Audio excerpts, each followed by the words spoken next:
बिस्मिल्लाहिर्रहमानिर्रहीम। अस्सलाम वालेकुम नाज़रीन, आप यूट्यूब चैनल देख रहे हैं। मैं इमरान खान हूँ। सबसे पहले तो देखते हैं कि इमरान खान साहब ने सहाफ़ियों से क्या बातचीत की और वकला से क्या बातचीत की, अपने घर वालों से क्या बातचीत की जब जेल के अंदर उनका ट्रायल होता है। लोग जाते हैं, जाकर मिलते हैं। फवाद चौधरी साहब भी गए थे, फैसल चौधरी साहब भी गए थे, ये दोनों भाई भी थे। इसके अलावा इमरान खान साहब की बहनें, उनके वकला, कुछ सहाफ़ी, ये लोग वहाँ पर मौजूद थे। अच्छा, इमरान खान साहब ने ना कुछ पोल खोले हैं आज के दिन में, और उससे आपको पता चलेगा कि इमरान खान साहब के बारे में जो अंदाजे और तखमीने लगाए जा रहे थे बाहर से बैठकर, वो अंदाजे कितने गलत साबित हुए एक मरतबा फिर। इमरान खान साहब ने कहा कि एस्टेब्लिशमेंट से बातचीत के दरवाजे खुले हैं। ये जो रिपोर्ट हुआ है, पाकिस्तान की खातिर कुछ लो और कुछ दो के लिए तैयार हूं, ये गलत रिपोर्ट हुआ है पाकिस्तान तहरीक इंसाफ के बकौल बैरिस्टर गौहर, अली जफर और बाकी लोगों का ये कहना कि ये नहीं कहा इमरान खान ने। इमरान खान ने कहा, मैं कोई गिव एंड टेक नहीं करना चाहता, मुझे कोई जाती तौर पे डील नहीं चाहिए, लेकिन मैं पाकिस्तान की खातिर एस्टेब्लिशमेंट के साथ बातचीत करने के लिए तैयार हूं, और पाकिस्तान के लिए अगर मुझे कुछ छोड़ना पड़ता है तो मैं छोड़ दूंगा। ये इमरान खान साहब ने पहले भी कई मरतबा कहा है। लेकिन इमरान खान साहब से मांगा क्या जाता है, ये भी आज उन्होंने बताया, और बाहर आकर उनकी बहन ने सारा बताया कि कौन सी 3 बड़ी चीजें हैं जो इमरान खान साहब से मांगी गई, और उसके जवाब में इमरान खान साहब ने एस्टेब्लिशमेंट को क्या पैगाम दिया कि जनाब आप ये 3 चीजें मांग रहे हैं, मेरा इस पे ये जवाब है। अब अली जफर साहब ने मीडिया को बताया कि इमरान खान ने वादे किया कि अपने लिए कोई मुझे गिव एंड टेक नहीं चाहिए, अपने लिए कोई लेने और देने की पॉलिसी नहीं है। इमरान खान ने कहा, मेरे दरवाजे एस्टेब्लिशमेंट से बातचीत के लिए खुले हैं, बातचीत करने के लिए तैयार हूं, पाकिस्तान में इत्तेहाद की खातिर किसी भी वक्त मुज़ाकरात के लिए तैयार हूं, मैं सिर्फ इंसाफ चाहता हूं, मेरे केसेस जल्दी से जल्दी सुने जाएं। यह तो हर मुल्जिम का हक है कि वो अदालत से कहे कि मुझे जल्दी इंसाफ दिया जाए।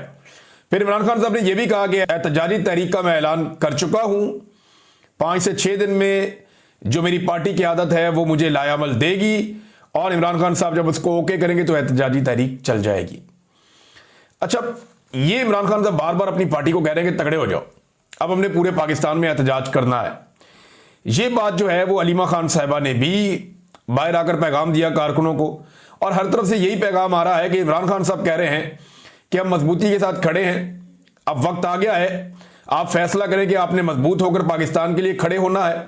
अगर आपको खौफ है, वजन नहीं उठा सकते, तो इन ओहदों से अलग हो जाएं, ताकि वो लोग आकर काम कर सकें जो ये बोझ बर्दाश्त कर सकते हैं। ये बड़ा क्लियर स्टेटमेंट है इमरान खान साहब का। यानी सादी बात यह है कि डट जाओ या हट जाओ, या तो रास्ते से हट जाए ना, बाकियों के लिए रास्ता छोड़ें, वो आके लड़ें, तो या फिर डट जाओ, डट के खड़े हो जाओ। रेसलिंग में आपने देखा है कि जो पहलवान होता है, जब वो नहीं लड़ पा रहा होता, तो वो जो WWF वाली रेसलिंग हम बचपन से देखते हैं, तो वो दूसरे पहलवान को हाथ लगाता है और हट जाता है बीच में से कि मैं मुकाबला नहीं कर पा रहा, मेरे से नहीं लड़ा जा रहा, तो मैं दूसरे पहलवान को हाथ लगा रहा हूं, ये अंदर आ जाए और आकर मुकाबला कर ले। अब यही जो है वो आलिया हमजा ने भी कहा था, यही इमरान खान साहब भी बात कर रहे हैं कि डट जाओ या हट जाओ, तगड़े हो जाओ और मुकाबला करो। पूरे पाकिस्तान के अंदर एक बड़ी तहरीक चलाने का इमरान खान साहब ने ऐलान कर दिया है। अब अलीमा खान साहबा ने क्या बताया कि वो कौन सी 3 चीजें हैं जो इमरान खान साहब से मांगी गई, और तीनों उन्होंने याद कर करके मीडिया को बताई बाहर आकर। एक उन्होंने कहा, जी इमरान खान से पहला जो मुतालबा है जो एस्टेब्लिशमेंट की जानिब से किया गया था, वो ये था कि 3 साल के लिए आप चुप हो जाएं। तो इस पे इमरान खान साहब ने कहा कि यजीद के सामने 3 साल तो बहुत दूर की बात है, मैं 3 दिन भी चुप नहीं होऊंगा। ये बात मैंने 2020 में बताई थी वसीम बदामी साहब के सवाल के जवाब में। मैंने उन्हें यह कहा था कि इमरान खान को जब आप निकालेंगे तो वो बनी गाला जाकर नहीं बैठ जाएंगे और जाकर बोलेंगे हैप्पी बर्थडे टू यू, ऐसे नहीं करेंगे, वो आपको मुसीबत डाल देंगे, क्योंकि इमरान खान को आप चुप नहीं करवा सकते उसके साथ ज्यादती करने के बाद। वो आदमी सारी जिंदगी दूसरों के लिए आवाज उठाता रहा, वो अपने साथ ज्यादती होने पर चुप रहेगा? वो नहीं रहेगा। उसने कहा 3 साल तो बहुत दूर की बात है, मैं 3 मिनट भी चुप नहीं रह सकता। आजाद आदमी है ना, तो आजाद आदमी के लिए मुश्किल होता है कि आप उसको दबा लें, उसकी सोच को दबा लें। वक्ती तौर पर आप उसको कंट्रोल कर सकते हैं, उसे कैद कर सकते हैं, उसको मजबूर कर सकते हैं, लेकिन जैसे ही उसको मौका मिलता है उसकी आजाद तबीयत वो सामने आ जाती है। तो इमरान खान साहब ने कहा 3 साल तो बड़ी दूर की बात है, 3 मिनट भी मैं चुप नहीं रहूंगा। फिर 26वीं आईनी तरमीम के हवाले से और इस तरह के जो इकदाम किए गए, उन पे इमरान खान साहब से कहा गया कि आप इन पे आप कंप्रोमाइज कर लें, चलने दें ऐसी सिस्टम को।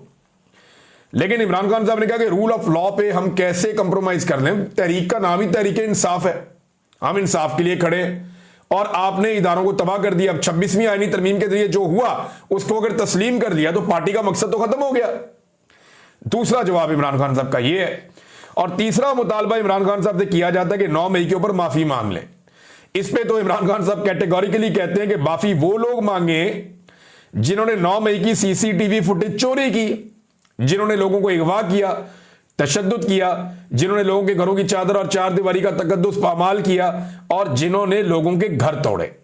ये कैटेगोरिकली इमरान खान साहब ने स्टेटमेंट दिया। इमरान खान साहब की बहन ने बाहर आके सारी बातें बताई, अलीमा खान ने, और उन्होंने कहा जी ये मुतालबात थे इमरान खान साहब से। लेकिन इमरान खान साहब का जो वाहिद अब मुतालबात हैं बड़ी क्लैरिटी के साथ, जो बेसिक है, यानी ये तो इलेक्शन तो करवाना, ये तो आपका अगला मुतालबा होता है ना कि आप इलेक्शन करें, आगे बढ़ना है तो फिर आप जो है वो इंक्वायरी करवाएं, आगे बढ़ना है तो आप जुडिशियल इंक्वायरी करवाएं।